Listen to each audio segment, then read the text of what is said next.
Hello everyone. So I placed 8 different Gaussian split assets in the default VR template, and all of them are interactive. So you can pick them up, okay, and inspect them from any angle, right? You can throw them, and all of them also have physics enabled on them.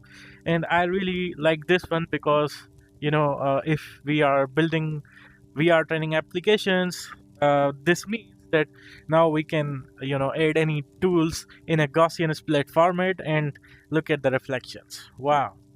All right, and let's try to throw some bullets. I will go for the hat. Yeah, I just missed a little bit, but you can see it has a collision. Let's go for this insect. Wow, look at the reflection. Cool, right? And especially the fur. Beautiful. Okay, let's grab this guy. Hmm.